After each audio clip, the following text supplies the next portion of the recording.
బాగోలేనప్పుడు మనం బాగు చేయవాడు దేవుడు మాత్రమే. హల్లెలూయా, హల్లెలూయా. ఎవరిని మనం బాగు చేయవాడు? దేవుడు మాత్రమే. స్వస్థత అంటే ఏంటి?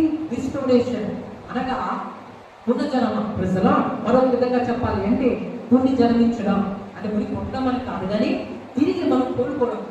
ప్రజలా స్వస్థత అంటే ఏంటి ఉన్నది?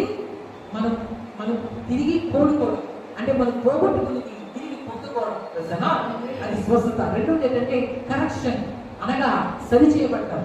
ఏ సరి చేయబడ్డాం? పాడైపోయింది.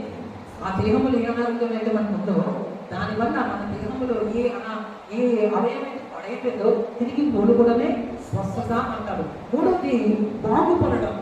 హల్లెలూయా. బాగుపడడం అంటే ఉన్నదానికంటే మునుకున్న స్థితి కంటే ఒక మంచి స్థితిలోకి మనం వెళ్తాం.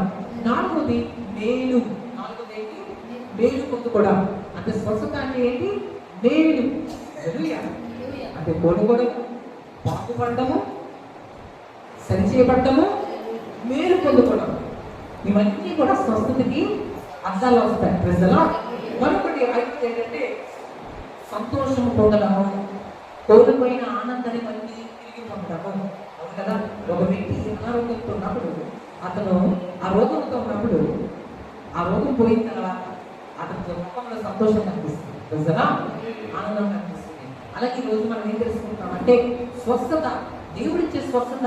ఆయన ఎదురు నుంచి మన స్వస్థత పొందాలి అంటే మనం ఏం చేయాలి? ప్రజల స్వస్థత అంటే కేవలం మన భౌతికమైన విషయం మాత్రమే కాదు, మన ఆత్మ సంబంధమైనది, మానసిక సంబంధమైనది, భౌతిక సంబంధమైనది. ప్రజల దేవుడి గురుటి విషయంలో స్వస్థత తీసుకుంటాం. దేవుడి గురుటి విషయంలో మన ఆరోగ్యం ఉండాలని ఆశపడుతూ ఉన్నారు. ప్రజల ఈ భూమిపై మనం జీవిస్తూ దినాలన్నీ కూడా ఈ 3 స్వస్థతలు, ఈ 3 ఆరోగ్యాలు అనేవి మనకి ఎంతో అవసరమైనది. అంటే ప్రభు మరొక మాట చెప్పారు, అరుగుడి మీకు ఇవ్వబడును, వెతుకుడి మీకు దొరుకుతుంది, తట్టుడి తీయబడుతుంది, నాకు నిజముగా వెతుకు వాడికి సమీపంగా ఉన్నారు. అంటే దేవుడిని వెతికినప్పుడు అంట నిజముగా కూడా వెతకాలి. అంటే అబద్ధముగా వెతకడం ఉందా? ఉన్నట్లే. ప్రజల నిజముగా వెతుకు అని ప్రభు చెప్తున్నారంటే అబద్ధముగా వెతకడం కూడా ఉంది. అబద్ధముగా వెతకడం ఏంటి అంటే పేరుకి వెతకడం. అక్కడ ప్రార్థన ఎవరో కోసం చేయడం, నిజంగా ప్రార్థన చేయక ఎవరో చూస్తున్నారని చేయడం, ఎవరికో చూపించాలని చేయడం, ఎవరు చెప్పారు కాబట్టి చేయడం. ప్రజలు మనం ఎప్పుడు అలా ప్రార్థన చేయకూడదు. ప్రార్థన ఎలా చేయాలండి? మనకి ఇష్టపూర్వకంగా, మనసారా, స్వచ్ఛంగా, నిజముగా ఎలాగైనా జవాబు పొందుకోవాలి అని పట్టుదలతో చేసే ప్రార్థనే నిజముగా ప్రార్థన చేయడం.